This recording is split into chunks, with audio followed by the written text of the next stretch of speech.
First and fourth block. It's Wednesday. As you can see, I got my little guy Sai here with me. He just insisted on being held today. He did not want to sit on his own. He thought he needed to cry if he was going to sit on his own, so I figured I would include him in the video. So I say hi, Sai.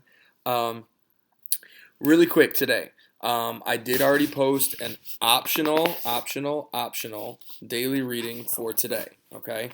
Again, I'm going to start these videos all the same way until I have different information. These are not required.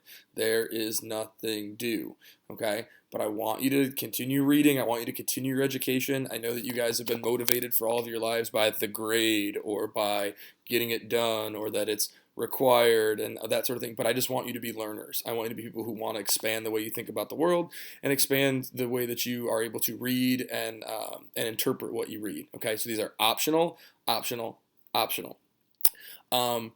It looks like, and I don't have all the details yet, but I'm just kind of getting you ready for it. It looks like we as a district might have a plan moving forward for what to do if we're out of school longer than the original 3 weeks. When that plan comes out to you, make sure you read it. If you have questions, you can ask me. You can reach out to district employees to see what that means for you. But if you have questions, please ask. But we're all going to be trying to be on the same page and being consistent about what we expect. Okay, so when that happens, if you have questions, ask them to me. So if you're going to read today's daily reading, it's about altruism. Okay, hit the pause button right now and go ahead and go read it. And then you come back, and I'll talk just very briefly about the piece itself. Okay, so pause and play. Okay, so the word altruism might be a new word to you, and if it is, then congratulations, you just expanded your vocabulary today.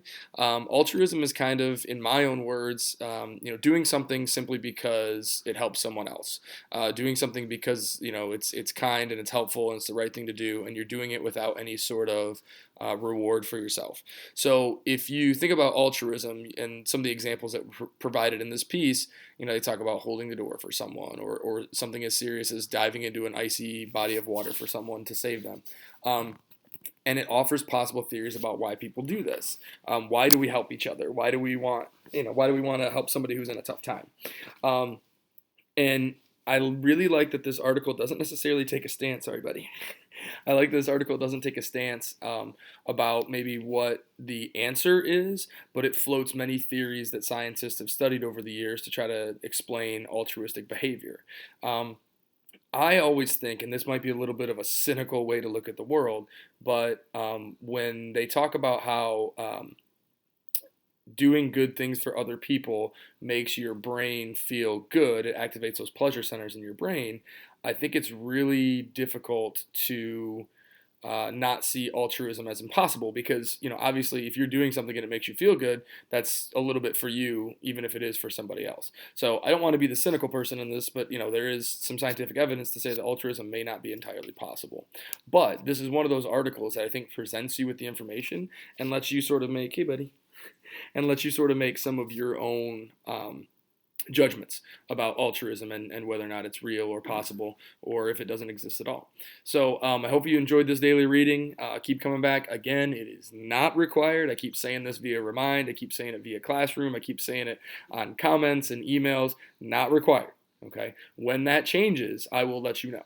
All right. So help your friends out. If your friends are like, hey, are we supposed to do these Slover things? Let them know it's not required, but encourage them to do it because I think it'll help you out. All right. Have a great Wednesday. I'll keep chatting with you tomorrow, Thursday.